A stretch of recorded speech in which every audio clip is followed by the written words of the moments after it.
आज की कहानी है एक सीधा सादा किसान लड़के की, जिसे दिल लग जाता है एक ऐसी लड़की से जिसके साथ एक रात बिताने के लिए लोग अपनी किस्मत तक दांव पर लगाने को तैयार रहते हैं। जो भी उसके करीब जाता है वो खुद को बहुत खुशनसीब समझता है। लेकिन एक दिन ऐसा होता है कि वही किसान लड़का उस लड़की को अपने साथ घर ले आता है और फिर शुरू होती है असली कहानी, जिसमें आगे क्या होता है वो आप जानेंगे आज की इस कहानी में। नमस्कार दोस्तों, मैं हूँ इशिता और आप देख रहे हैं सिनेमा ऑरा। चलिए कहानी की शुरुआत करते हैं। साल 1950। जगह है अमेरिका का एक छोटा सा शहर रॉकीज, कैलिफोर्निया।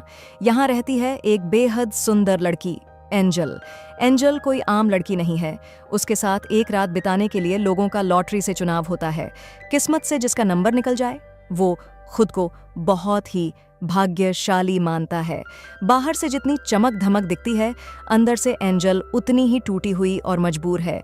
उसे बार बार अपना बचपन याद आता है जब वो अपनी माँ नीना के साथ रहती थी। उस दिन वह बहुत खुश थी क्योंकि उसके पिता एलेक्स पहली बार मिलने आने वाले थे। लेकिन जब एलेक्स आता है तो वह ना बेटी से ठीक से बात करता है, न अपनापन दिखाता है। उल्टा कहता है, तू मेरी बीवी नहीं है नीना, और ये बच्चा भी मेरा नहीं है। मैंने तो पहले ही कहा था, मुझे ये नाजायज बच्चा नहीं चाहिए। ये सब बातें एंजल कमरे के बाहर खड़ी होकर सुन रही होती हैं। अपने पिता का ऐसा चेहरा देखकर उसका दिल टूट जाता है और वह रोने लगती है। नीना बाहर आती है, अपनी बेटी को गले लगाती है और कहती है, बेटा, इसमें तेरी कोई गलती नहीं है। इस दुनिया में सबसे ज्यादा अगर किसी से प्यार है मुझे तो वो तू है। कुछ ही दिन बाद नीना को एलेक्स का एक खत मिलता है जिसमें साफ लिखा होता है कि उसने सारे रास्ते बंद कर दिए हैं, घर बेच दिया है और अब दोबारा कभी मिलने की उम्मीद न करें। नीना अब अपनी बेटी एंजल को लेकर वह घर छोड़ देती है। गुजारे के लिए उसे अपने गहने बेचने पड़ते हैं। वह एक सुनार जॉन के पास जाती है, लेकिन जॉन कहता है, ये गहने तो नकली हैं, इनकी कोई कीमत नहीं, लेकिन तुम खुद बहुत कीमती हो। अगर तुम मेरे लिए काम करो तो पैसे भी मिलेंगे और रहने की जगह भी।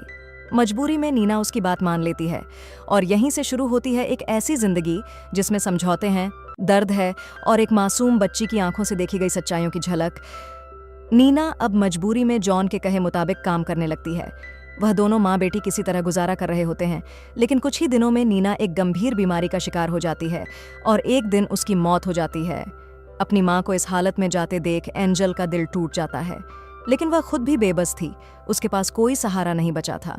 अब कैसे एक मासूम लड़की लोगों की नज़रों में महंगी बन जाती है, ये हम आगे जानेंगे। अब कहानी आती है वर्तमान में। यहाँ हम मिलते हैं माइकल से, जो एक सीधा साधा किसान है। वह खेतों में अकेले काम करता है, मेहनती है और एक धार्मिक लड़का भी है।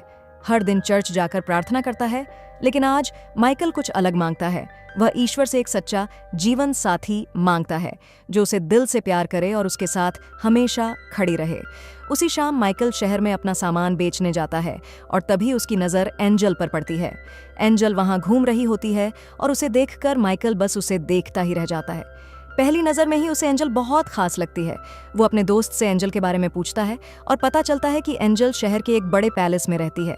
वो यहाँ की सबसे खूबसूरत और सबसे महंगी लड़की मानी जाती है। उसके साथ वक्त बिताने के लिए लोग लाइन लगाते हैं।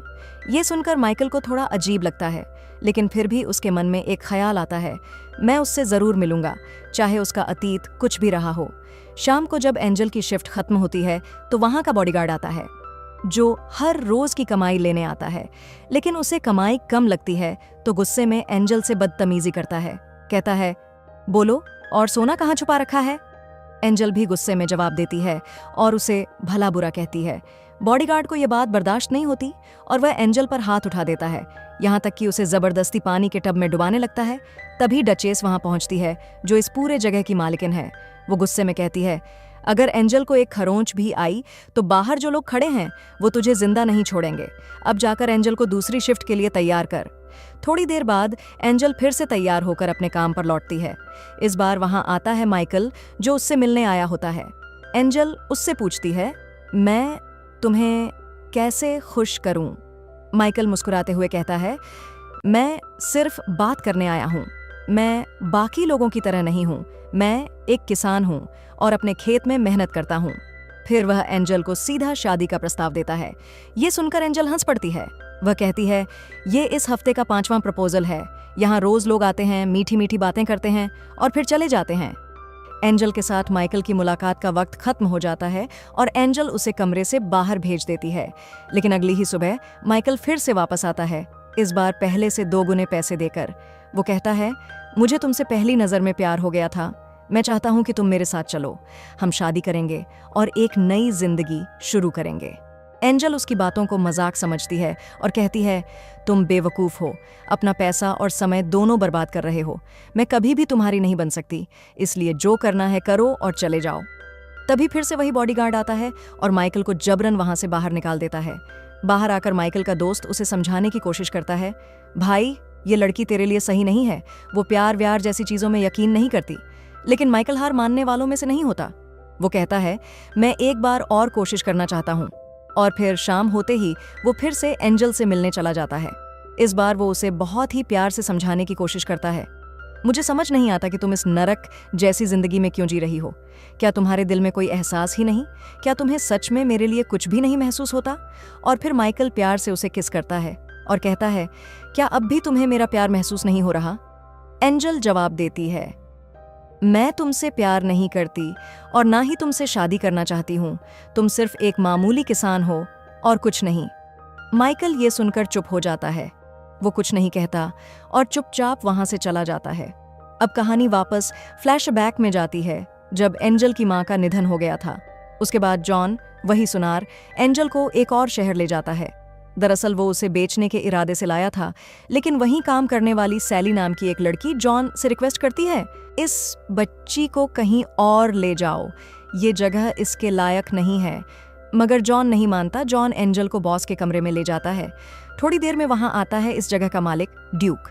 जॉन कहता है, इस लड़की को रख लो और मेरा पैसा दे दो।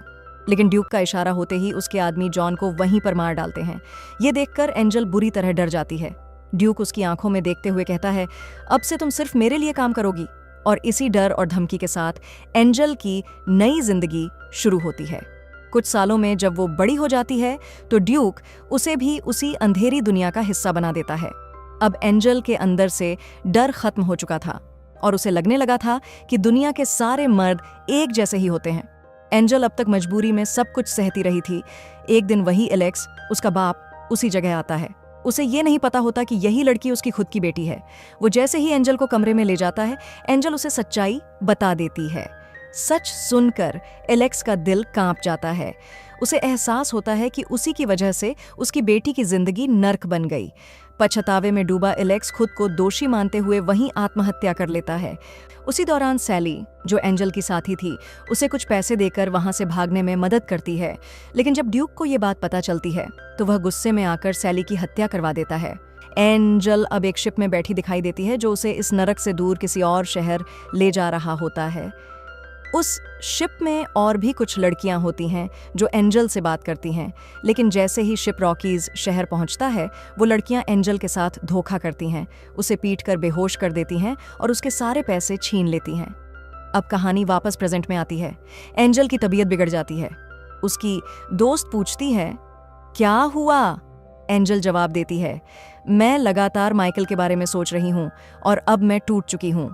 अब एंजल ने फैसला कर लिया था, वो ये काम छोड़ना चाहती थी। उसने जो भी कमाया था वो डचेस के पास सेफ में जमा करके रखा था।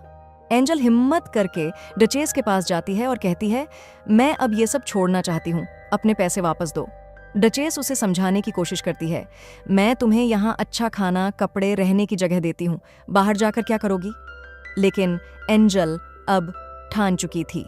वो कहती है, मुझे मेरा पैसा दे दो। डचेस गुस्से में आ जाती है और चिल्लाकर कहती है, मैं तुम्हें कुछ भी नहीं दूंगी। एंजल भी अब चुप नहीं रहती। वो भी डचेस पर चिल्लाती है, ये मेरी कमाई है, मेरा हक है।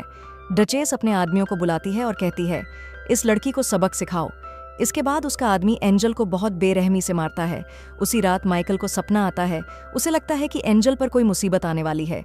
अगली सुबह वह बिना देर किए सीधा पैलेस पहुंच जाता है और देखता है कि एंजल की हालत बहुत खराब है। उसे गुस्सा आ जाता है और वो डचेस से कहता है, अब मैं इसे यहाँ से ले जा रहा हूँ। डचेस कहती है, एंजल पर मेरा कर्ज है, जब तक वो चुका नहीं देती तब तक वह कहीं नहीं जाएगी। माइकल एक पल भी नहीं सोचता। वो डचेस को कर्ज से 3 गुना ज्यादा पैसे दे देता है। फिर वह अपनी माँ की अंगूठी निकालता है और एंजल से पूछता है, क्या तुम मुझसे शादी करोगी? एंजल की आंखों में आंसू आ जाते हैं और वह हाँ कह देती है। इसके बाद माइकल एंजल को अपने फार्म हाउस ले जाता है। एंजल की तबीयत अब भी बहुत खराब थी।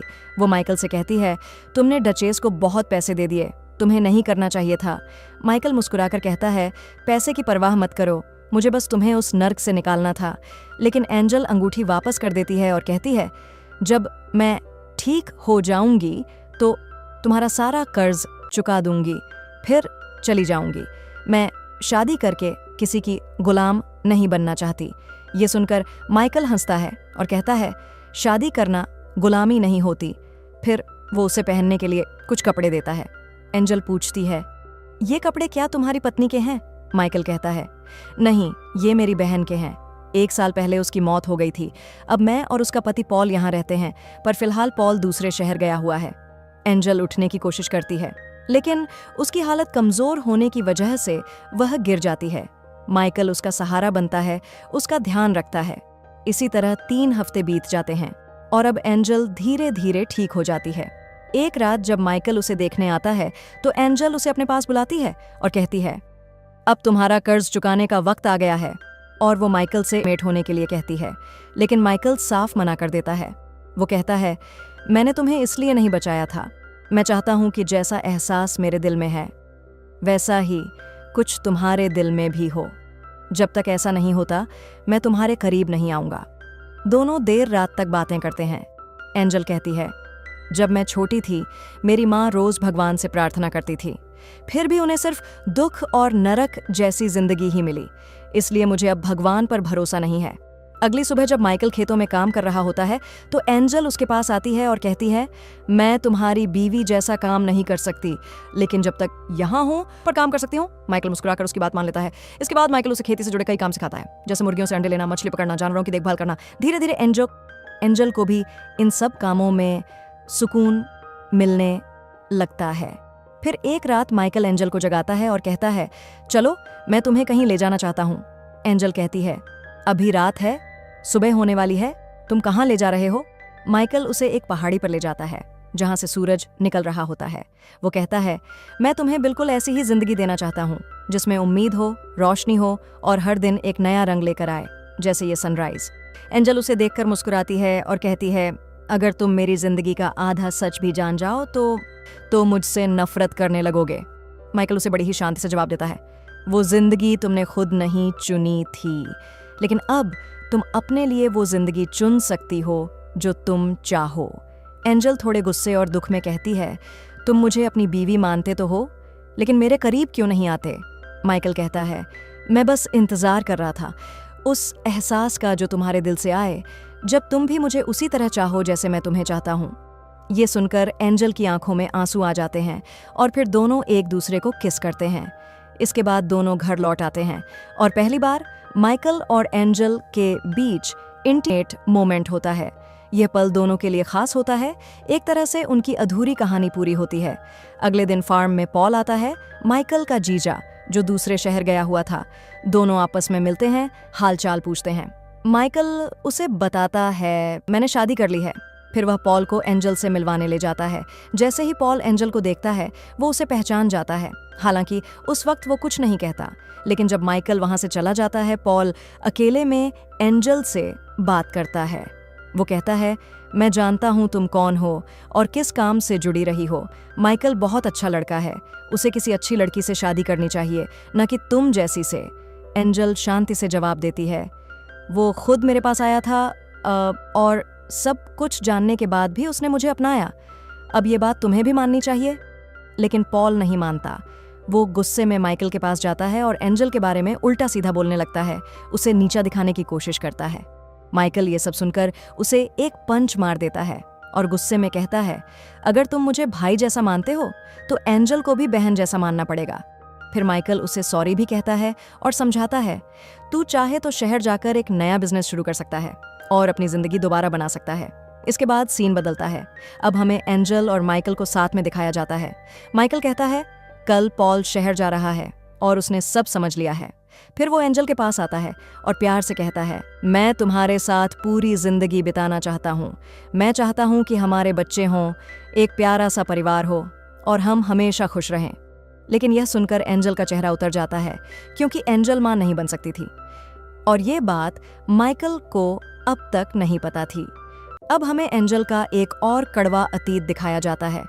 एक समय वह प्रेग्नेंट हो गई थी, लेकिन ड्यूक ने उसे जबरदस्ती डॉक्टर के पास ले जाकर अबॉर्शन करवा दिया। इतना ही नहीं, डॉक्टर ने ऐसी प्रक्रिया की जिससे एंजल कभी मां न बन सके। अब वर्तमान में लौटते हैं। एंजल ने तय कर लिया है कि वो खुद को कमजोर नहीं पड़ने देगी। अगले दिन से वह फार्म के सारे काम पूरे मन और मेहनत से करने लगती है। अब एंजल पूरी लगन से फार्म के कामों में जुट गई थी। उसे फिशिंग भी आ गई थी और कहीं ना कहीं वो माइकल के प्यार को समझने भी लगी थी। एक दिन जब दोनों खेत से लौट रहे होते हैं तो रास्ते में उन्हें एक गरीब परिवार मिलता है जिनकी मां एलिजाबेथ प्रेग्नेंट होती हैं। उनका खुद का घर नहीं होता और वो कहीं दूसरी जगह बसने जा रहे होते हैं। माइकल और एंजल उन्हें अपने घर आने का न्योता देते हैं, उन्हें खाना खिलाते हैं और पूरा ख्याल रखते हैं। ये परिवार माइकल और एंजल के मेहमान नवाजी से बहुत शुक्रगुजार होते हैं। एलिजाबेथ की एक बड़ी बेटी होती है मरियम, जो एंजल से पूछती है, तुम और माइकल कैसे मिले? एंजल बिना कुछ छुपाए अपनी पूरी कहानी बता देती है, कैसे वो पहले कौन थी और कैसे उनकी मुलाकात हुई। धीरे धीरे एंजल और मरियम अच्छी दोस्त बन जाती हैं। कुछ ही वक्त में एलिजाबेथ एक बेटे को जन्म देती हैं। घर में फिर से खुशियों की रौनक आ जाती है। माइकल और मरियम मिलकर बच्चे का पूरा ख्याल रखते हैं। ये देखकर एंजल के मन में एक अजीब सी जलन होती है। उसे लगता है कि शायद माइकल और मरियम की जोड़ी बेहतर होती। उसी रात मरियम के पिता बताते हैं कि उन्होंने पॉल से जमीन खरीद ली है और अब ये परिवार यहीं रहने वाला है। अगले दिन खेत में काम करते वक्त एंजल कहती है, मरियम बहुत प्यारी लड़की है और तुम दोनों की जोड़ी बहुत अच्छी लगेगी। माइकल उसे ध्यान से देखता है और कहता है, मैं सिर्फ तुमसे प्यार करता हूँ, हमारे बीच कोई और कभी नहीं आ सकता। तभी एंजल अपने दिल का वो सबसे बड़ा राज शेयर करती है, ड्यूक ने जबरदस्ती एक डॉक्टर से मेरा ऐसा ऑपरेशन करवाया जिससे मैं कभी मां नहीं बन सकती। माइकल एक पल के लिए चुप हो जाता है, फिर कहता है, ये बात कोई मायने नहीं रखती। मैं तुमसे बहुत प्यार करता हूं और ये कभी नहीं बदलेगा। हमें उम्मीद कभी नहीं छोड़नी चाहिए क्योंकि जिंदगी में कुछ भी हो सकता है। पर एंजल अब तक मान चुकी थी कि ना तो वो कभी मां बन सकती है और ना ही माइकल की एक अच्छी बीवी। उसी शाम दोनों डिनर कर रहे होते हैं तो एंजल कहती है, क्या तुम मुझे वहां ले चलोगे जहां हमने वो पहला सनराइज देखा था? फिर दोनों वहां जाते हैं, लेकिन इस बार वे सनसेट देखते हैं। इस पल को यादगार बनाने के लिए वहीं पर वे दोनों एक बार फिर इंटीमेट हो जाते हैं, प्यार से, सुकून से, किसी बोझ के बिना। अगली सुबह एंजल एक लेटर लिखती है मरियम के नाम। उस लेटर में वो माइकल की अंगूठी रख देती है और सबके जागने से पहले वो चुपचाप एक आदमी के साथ शहर चली जाती है। क्या माइकल को एंजल का फैसला समझ आएगा? क्या फिर कभी वो दोनों साथ होंगे? जानने के लिए बने रहिए सिनेमा ऑनरा पर, क्योंकि कहानी की आखिरी किस्त आपके दिल को जरूर छू जाएगी।